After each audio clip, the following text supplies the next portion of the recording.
My job. I've been very happy to lead the lodge this year, and it's been my job to introduce the speakers and to promote them on the web. And rather awkwardly, then I now have to introduce myself. I think you all know, so I'm the master of the lodge research this year. I've had a few other Masonic jobs, been privileged to have, and I like to give these presentations. If you actually had a chance to go out to the website and read the blurb on this presentation, you probably realize that, boy, that sounds like it's about 2 papers in one. And after creating that blurb and putting it out and putting the material together, I did realize I actually timed it. There's at least an hour and a half of material. I'm not going at 8 o'clock to subject you to that. Fortunately, they really are 2 papers that are like chapters in serial.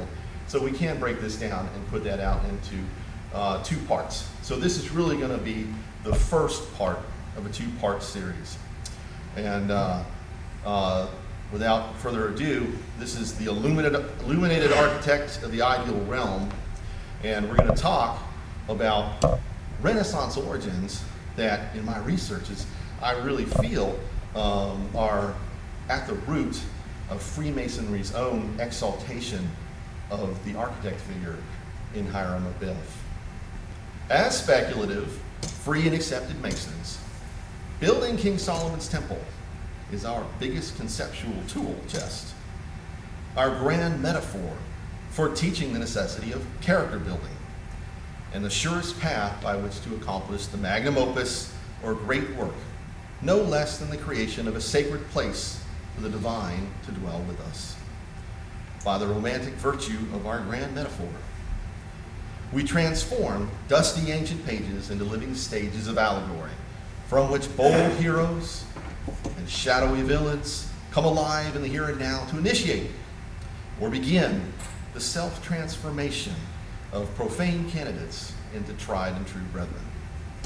It is our peculiar dramatic immersion in this grand metaphor of building King Solomon's Temple and the decidedly moral and educational lessons which our craft draws forth from that process, which binds us as brethren together through shared experiences, having lived through messages in an ancient sacred story.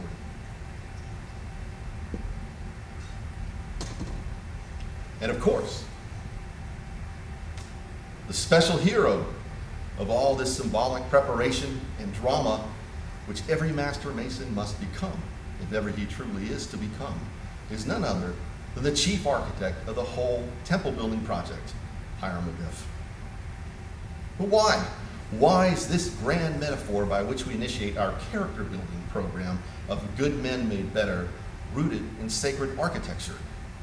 How did the figure of King Solomon's architect, rather than King Solomon himself, or even an anonymous builder, come to occupy the central position in our mysteries? Can we map a wider context? Trace an intellectual history of this idea of exalting the architect role? Can we document when, where, and how pre-Masonic exaltations of the architect entered into our own peculiar usage under the allegorical veil of Hiram Abiff in King Solomon's Temple? If we can map out such a history of our own Freemasonic ideas and pursuits, can it become for us a key to unlock the deeper secrets of our own identity, where we really came from, and what we may yet become? I think we can, once we realize that the search for our institutional origins is not an end in itself, essential as it is, but only the beginning. The physical coordinates in space and time, which we must pin to the center of a cultural, philosophical, even spiritual map. A map, if you will, of ideological landscapes and inner pathways. Ideas do not come out of nowhere, including those essential craft ideas like the role of the architect and the meaning of the temple. Toward and away from that institution pinned at the center of our map, those ideas must flow. As insubstantial as a flow of ideas may seem, compared to the documentary evidence of constitutions, charters, and minutes, big ideas are anything but invisible. They move in time across a holistic spectrum of human endeavor, leaving their footprints in literature here, art or theology there, even as they influence the wide preoccupations of whole eras and ages.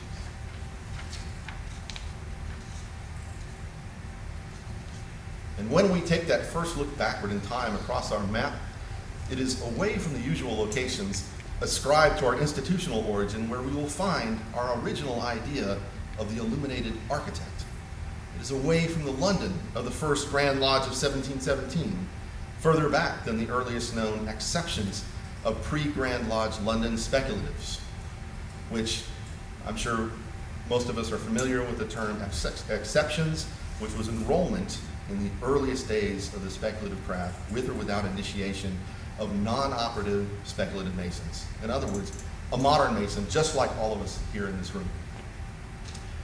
Found as early as the 1620s. Nor will we look even to Scotland's Edinburgh Lodge Number 1 with its contested claim for the first speculative mason on the minute books, a John Boswell, 3rd Laird of Auchinleck, signed and marked onto the minutes of 8th of June, 1600. Rather, we shall first meet Freemasonry's exalted architect at the Council of Florence, Italy, in 1438, with its reestablishment of the ancient Platonic Academy and the quest for the Prisca Theologia, or pristine theology. There we shall witness the rebirth of the illuminated architect of the ideal realm, a practicing embodiment of rediscovered ancient wisdom texts brought from the East, brought in the hopes, almost unbelievable but true, of unifying all religion and knowledge. This is a story we shall unpack to see just how many definite ideological matches we can find and recognize in these powerfully old, in fact ancient, ideas and sources within our own familiar craft usages, terms, assumptions, and lectures. Once we've mapped out the origin of the craft's idea of the architect within the heart of the Renaissance, and stop for a moment to touch upon what that might mean to a modern mason, we are left with a truly hard work to close the loop of centuries by tracing that idea of the illuminated architect forward in time through the centuries on the pathways of our map back to the origin of the craft. Problem we will then encounter, frankly, the problem of the professional historian, is that the linkage back to the origins of the craft, no matter how obvious, must leave the histories of ideas and re-enter the more restrictive paradigm of documentary evidence. We will need a smoking gun, a documentable connection between Renaissance ideas and the people and things of the origin of the craft. As with modern forensics, a single strand of DNA proves that a particular person was at the scene. We only really need one link between the intellectual movements of the Renaissance and the establishment of Freemasonry to make a good case or other connections between the Renaissance ideas and our own that we see in parallel. One definite link that will make the case of the craft preserves the illuminated architected Renaissance philosophy within our own later exaltation of the architect role in the form of Hiram Rebev.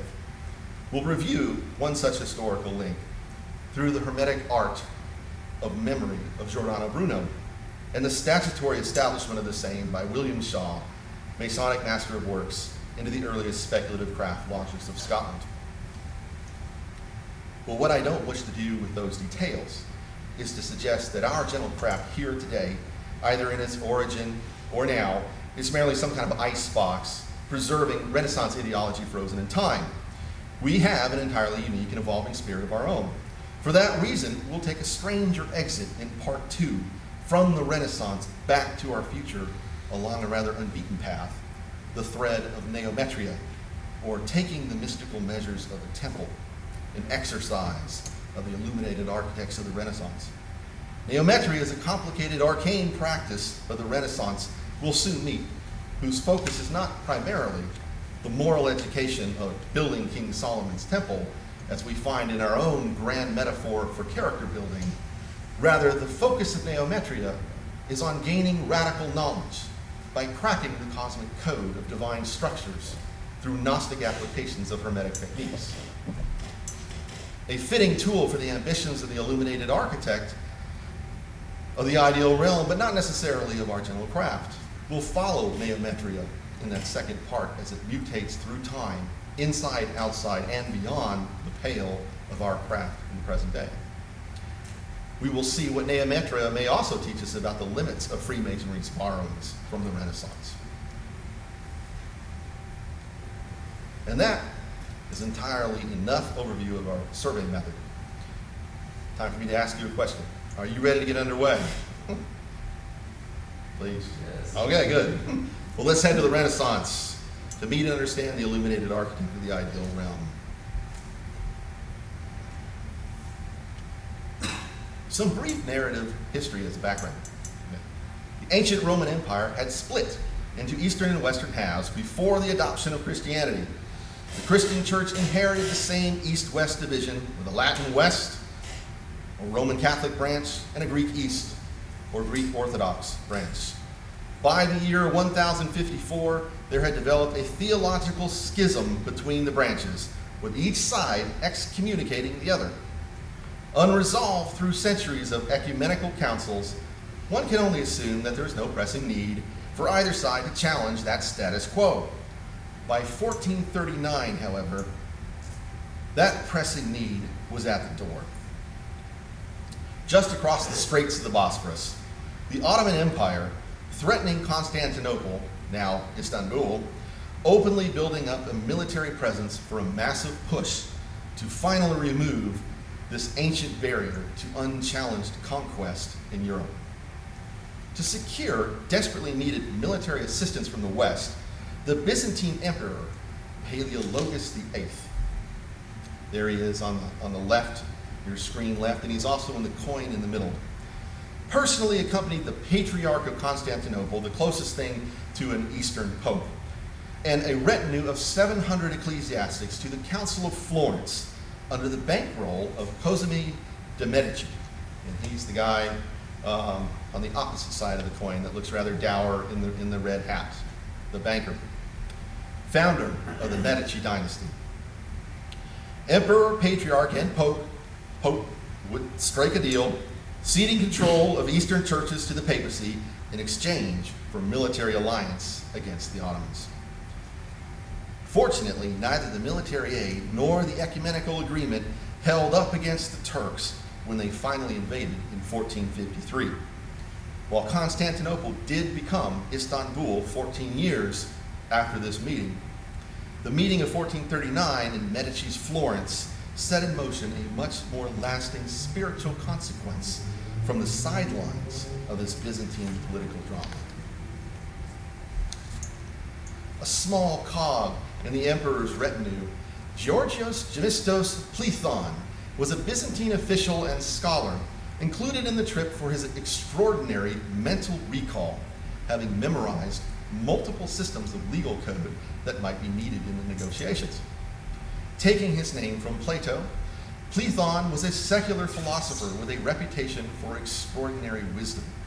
Because the council did not need Plethon's legal memorization services for an extended period of time, bogging down over 16 meetings in details over a single word in the Nicene Creed, Plethon was freed to take up the invitation of humanist scholars in the city to start an informal lecture series. Plethon's reputation was well-deserved. His dreams were bigger than a mere political union of Christian churches. He sought to establish a philosophical union of all religions and knowledge, and he brought with him the tools to do so, demonstrating the West's genuine lack of knowledge of the sources of Plato. At that time, the Republic and the laws were not available in the West. Plethon advocated and began teaching a return to what he called the Prisca Theologia, the pristine or primordial ancient theology. This was an ancient cycle of revelations from multiple lost sources. Considered to be both older and purer, Plethon believed if they could purify the dividing corruptions of latter-day pagan, Jewish, and Christian sources through this Prisca Theologia. At a spry 82 years of age, he would live to be 96. Plethon had made his lifelong study of this Prisca Theologia in Byzantium by correlating and cataloging several collections of ancient wisdom texts long missing in the West. He utilized original ancient Greek manuscripts which had never left the libraries and collections of Constantinople. They had never been overtaken or overthrown by barbarians. Libraries that had been in continuous operation from classical times without the destructive interregnum of dark ages as in the West. The contents of Plethon's Prisca Theologia were revelations, both immediate and mediated, direct and philosophical, by a line of ancient adepts from different times and places. The line began in Chaldea, what we would now call Persia, through Zoroaster, Thrace with Orpheus, Greece with Pythagoras and Plato, and from Egypt through Hermes Trismegistus. Each adept in the Golden Chain had an official set body of text, or their own canon, of ancient wisdom texts attributed to them. The Chaldean oracles attributed to Zoroaster, the sacred hymns of Orpheus, the golden verses of Pythagoras, and the full works of Plato, including the Missing Republic and the Laws, which completed the cosmic allegories of the Timaeus. Finally, the revelations of the Corpus Hermeticum, or Hermetic body of works, said to be authorized or authored by the Egyptian philosopher king Hermes Trismegistus. Each particular work was felt to essentially agree with and explain each of the others. Universal or pristine message, as if exempt from the accidents of culture across times and spaces from which they were believed to originate. The message of Plethon's Prisca Theologia can therefore be said to be composite and holographic in nature. From Plato was given that the cosmos is actually a series of four emanations or hypostases from an ultimate and changeless source, and that the physical world is but the shadow of the ideal realm. From Pythagoras, that the ultimate reality is not matter whose behavior might be described and measured by number. It is number itself, given form and held together by proportion, a substructure which we might penetrate by measuring the material shadow of ideas, but only understand on its own plane. From Orpheus, that the pagan pantheon are the simultaneous sinews of ourselves and the world soul, with which we may communicate by focused eros or desire. And from the Corpus Hermeticum, that all is connected to the universal mind through our individual spark or faculty of mind by chains of correspondence, which we may know and move even as they move us. The key to understanding all the works of the Prisca Theologia together is the reawakening and spreading of a quest of knowledge, for knowledge of the totality, the promise of an experiential kind of knowledge or gnosis of the unity of the divine and the human, the revealed and the natural, microcosm and macrocosm. Before continuing, let's finish out our narrative history. Cosimo de' Medici, the banker sponsoring the Council of Florence to increase the range of his own opportunities. The Medici dynasty would eventually get their own pope, another story, was one of those avid humanists who first attended Plethon's lectures. Cosimo became so inspired by them that he converted one of his own properties, pictured here, the Villa de' Correggi, to reconstitute the ancient Platonic Academy in Florence. An eminently practical idealist, Cosimo assured in this way that Plethon's suggestions might be followed out well beyond the eventual dissolution of the council. Cosimo hired agents to travel east and obtain copies of the manuscripts from the canon of the Prisca Theologia that Plethon introduced. He hired the scholar priest Marsilio Ficino as the first head of the first work of the Academy. Ficino and the other scholars would collate, translate, and most of all study the wealth of works which Cosimo obtained through his agents. The Florentine Academy eventually succeeded in translating into Latin all of Plato's works, the Aeneads of Plotinus, and various other Neoplatonic works. When Constantinople did fall in 1453, its scholars had a ready place to flee to with their priceless manuscripts, the reborn Platonic Academy. The translation of this windfall continued to feed the rapidly growing traditions of Neoplatonism and Hermeticism as they flowed outward from Florence into the rest of Europe. And again, having indicated the key of the whole corpus as an ambitious quest for a total kind of knowledge of the unity of the divine and the human, the revealed and the natural, microcosm and macrocosm, the obvious question becomes, well, how is that accomplished? What's the method? If mortal man is the reflection of the divine, Plato gives to his new academy the clear and obvious answer in the Timaeus. We find there descriptions of the demiurge, the benevolent creator of the universe by mathematical proportions. That mathematical demiurge is called therein by that appellation of deity most familiar to every Mason, the great architect of the universe, and is further described as one who forms humans as rough stones to be worked into perfect ashlars. Plato's method for obtaining knowledge, and with it executing one's designs, is most clearly identified, at least.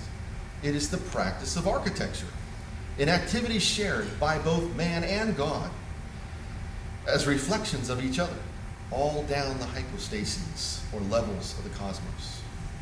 The details of this Renaissance exaltation of the architect are those specific means by which the executive knower of the Prisca Theologia might apply his insights and transform his world. These details emerge indirectly from Plato once again through the rediscovery of Vitruvius and his complete classical architect's educational textbook, the 10 Books of Architecture. Vitruvius was a practicing Roman architect, writing about 52 BC, and his work, often simply called De Architectura, or On Architecture, is the one and only surviving work upon classical architecture to have made it through the Dark Ages to the Renaissance, the only one. It must be understood that everything we can possibly know about authentic classical architectural theory, training, methodology, philosophical rationale, or even the definitive word on different orders of architecture and techniques of execution must come from that surviving work. There is no other. There is a great deal that is important to understand about this. The first and most amazing thing to realize about the tome of Vitruvius is its relative unimportance to the medieval world, which lacked the full context to appreciate it.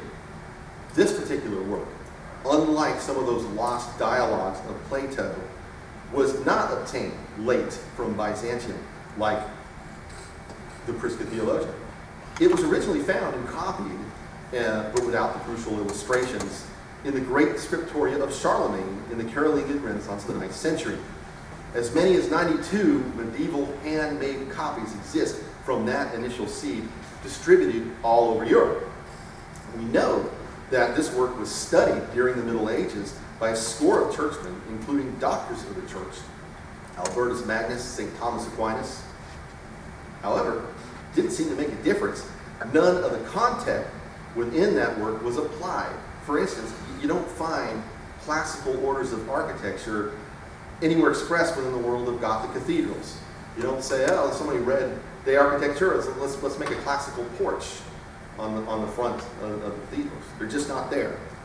In its Latin manuscript form, it remained inert, a dead curiosity to the medieval world. Conversely, the architect Vitruvius comes to vibrant life in the Renaissance world as a defining marker, translated into native languages for the use of practicing architects, once rediscovered by the humanist scholars alongside the revival of Plato. The tome of Vitruvius becomes the handbook of applied Renaissance thinking to realize the wisdom of the Prisca Theologia. Its crucial illustrations, carefully restored and endlessly repeated, follow wherever the ideas of Renaissance Hermeticism and Neoplatonism move. It explains within its pages the practical keys for how the canons of classical architecture, the methods of the architect, and the cosmic philosophy of Plato all fit together. The philosophy written in Vitruvius is explicitly that of Plato, as a matter of authority. Vitruvius opens his work by asserting that his philosophical qualification to be an architect is based on his formal training in the Platonic Academy, the original Platonic Academy, which still existed in his time, and whose charge was the training of architects. We then find inside the Platonic rationale for taking an intelligent and scientific approach to building. The increase, we would say today, the amplification by the architect of the harmonies of the cosmos through two specific practical skills. The first skill is the practice of meditatio, contemplating real conditions such as a chosen building site and seeing in the mind's eye emerge from them the underlying or hypostatic ideal structures worthy to be revealed, a form of active imagination. This is to say that the old adage of the sculptor merely chipping away excess stone to reveal the statue already present inside a block of stone is meditatio, a true picture of the classical creative technique of the architect of the ideal realm. The second and corresponding technique was ratio, the geometrical and mathematical application of the classical canons of the cosmos. Those canons are the proportions which naturally relate man and the cosmos, which, when we are in their presence, recall our origin and truth to memory. In this way, all who interact with the product of the architect experience in reality what has already been seen in the ideal through meditatio. To consider for a moment, we might further unpack meditatio and ratio in terms of imagination and analysis, right brain and left brain.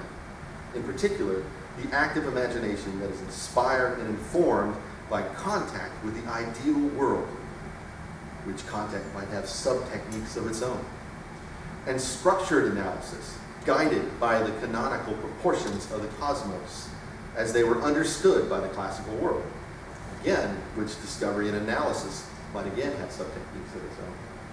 The rationale for architecture, the exalted role of the architect, is the inescapable logical conclusion of Vitruvius.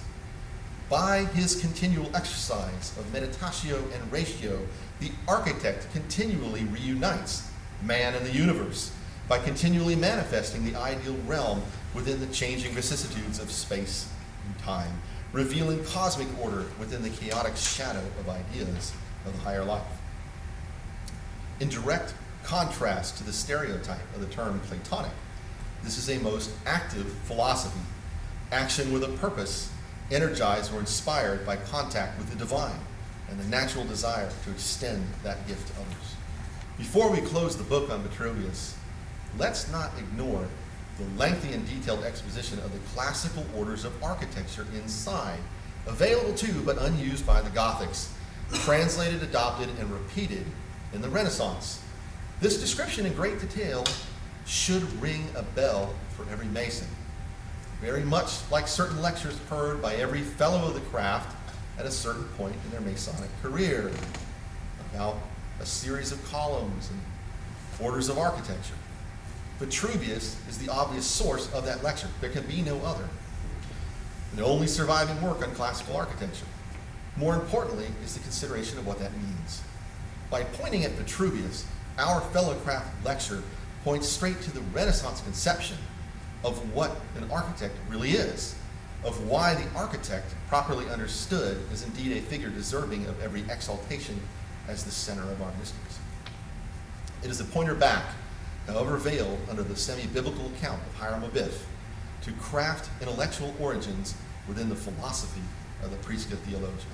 The most famous illustration, or also known as an illumination, of the intellectual Renaissance is probably Da Vinci's Vitruvian Man, which is an illustration of that work's most fundamental cosmic canon, or proportional connection, by which the Renaissance architect, the illuminated architect of the ideal realm, accomplished his work.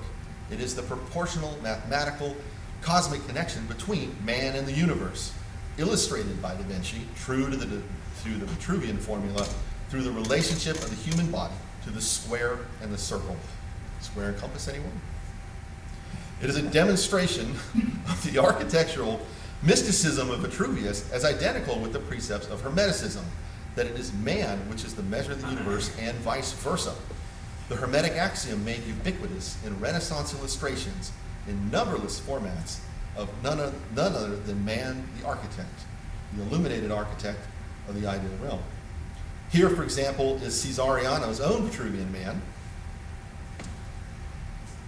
and the Rosicrucian Robert Flood's, along with his, it's not there, okay. The illustrations of Vitruvian man, or the microcosmos, stretched out upon some one cosmic measure or another. It could be geometries, planets, or temples, is both the fundamental measure and tool of the architect himself, and a self-portrait of man, the architect, in his dignity, as the mortal uniter of heaven and earth, and reflection thereby of divinity. To quote from Pico della Mirandola's Oration on the Dignity of Man, a channeling in the strictest sense of the voice of the great architect of the universe. We have made you, O man, a creature neither of heaven nor of earth, neither mortal nor immortal, in order that you may, as the free and proud shaper of your own being, fashion yourself in the form you prefer. It will be in your power to descend to the lower, brutish forms of life. You will be able, through your own decision, to rise again to the superior orders whose life is divine. Let's compare what we found within the Renaissance rediscovery and celebration of the architect figure and our own craft usages we've now seen both in Plato and the craft. Great architect of the universe, making rough and smooth ashlars for the cosmic temple, Vitruvius as the only possible source for fellowcraft lecture material, the exaltation of the architect as the medium of the Renaissance reflected in our allegory. As a kind of last bullet point, I want to briefly mention the story of Palladio, operative stonemason become architect, generally regarded as the greatest exemplar of Renaissance classical revival in architecture. Renaissance ideas flowing outward from the Platonic Academy of Florence were in large part retransmitted by copying the same Florentine model of the intellectual academy, town by town, each seeking to recreate Plato's original. To quote Kitty Ferguson from the Music of Pythagoras, they were a combination of boarding school, lecture center, and attractive location for scholars, intellectuals, and lovers of learning to meet and discuss literature, philosophy, mathematics, art, and music. The activities often included physical exercise and musical performances. To a surprising extent, social rank was disregarded, and talented or clever men of no social standing rubbed shoulders with wealthy aristocrats. When Palladio was in his early 20s, in the 1530s, he was hired as a stonemason for a building project near Vicenza. Now, I want to note, we know he was an enrolled member of a guild or a lodge. He was an operative stonemason. Count Gian Giorgio Trissano, a wealthy humanist scholar and poet, was rebuilding his own villa in the classical style to house an academy. Trissino had designed the new buildings himself, and he thought his design as an interpretation of the works of Vitruvius. Palladio studied as he built. He would later declare Vitruvius to be his true architectural master, and under the patronage of Trissino and others, this humble operative did indeed become both a practicing and speculative architect of the highest rank. With the aid of Platonic philosophy and the exalting Renaissance ideas of the Prisca Theologia. That there is a connection between Renaissance and craft through the mutual exaltation of the architect is, at this point, I hope, intuitively plain as day. I hinted at the outset, however, that we wouldn't be able to do the work of the professional historian by following our particular idea of the exalted architect forward in time so closely as to find some documentable insertion point somewhere at the origins of early Scottish or English lodges. By the year 1600, a concept as fundamental to the Renaissance as the centrality and exaltation of the architect figure may have been so pervasive and general an idea as to need no conscious insertion. We may never find documentation, regardless of the truthiness of our approach, to answering our initial questions. I leave that important minutiae hunt to the professionals to hammer out. Nevertheless, if we can find any evidence of a documented insertion of, for instance, a more particular form of Renaissance Hermetic thought into the craft at its origins, we can connect the dots in that form to make a reasonable inference. Our more encompassing idea of the exalted architect originates where it appears to, in the Prisca Theologia of the Renaissance. Very briefly, that more particular evidence has already been provided to us in the Hermetic Art of Memory and its insertion by William Shaw, King's Master of Masonic Works for Scotland, as an annually testable technique at the very beginning of the speculative craft. We mentioned that the architectural technique of meditatio might have several sub-techniques for getting in touch with the ideal world. The Hermetic Art of Memory of Giordano Bruno is perhaps the highest such mental sub-technique developed in Renaissance Hermeticism. It is a technique of using the active imagination to get in touch with the ideal world through the attachment of memories and projections to inner visions of containing architecture. Architecture is in this case understood in its broadest sense of any divine structure, including constellations in the sky and the structures of the heavenly world soul. There's a great deal of minute detail both as to the nature of this particular Hermetic art, as well as the evidence for its insertion as the particular art of memory Shaw wished to suggest and test in his statutes. For the whole story of the art, see the works on Bruno of Dame Frances Yates, and for the complete rundown on the connection with the Shaw statutes of 1599, see The Origins of Freemasonry, Scotland Century, 1590 to 1710. In brief, Shaw either possessed Bruno's works personally and or discussed them with fellow courtiers, William Fowler and Alexander Dixon, who did own Bruno's works and professionally taught his art of memory. With that connection, we must bring part one of this presentation to a reluctant close. We have traced the idea of the craft's exalted architect to its origin in the Renaissance rebirth of the illuminated architect of the ideal realm, that grand figure bearing the Prisca Theologia, or united existence between God and man, macrocosm and microcosm, nature and revelation. We have been given much to ponder about this handoff from the grand spirit of the Renaissance and the Prisca Theologia to the magnum opus of the gentle craft and our moral and educational pursuit of character building. Unanswered questions should abound. How is the Renaissance quest for knowledge to be related to the craft pursuit of making oneself a better person for the divine to indwell? Are these quests identical? Can they coexist? How do they differ? How have we changed what we have inherited from the Renaissance? And is it for the better or the worse? In an attempt to elicit answers to these new questions, we'll follow one of the more arcane Hermetic paths available to the illuminated architect of the ideal realm in part 2 to see where it leads beyond the Renaissance and what we can learn from that story. Neometria, the mystic measurement of the temple. Here endeth part 1. Thank you very much.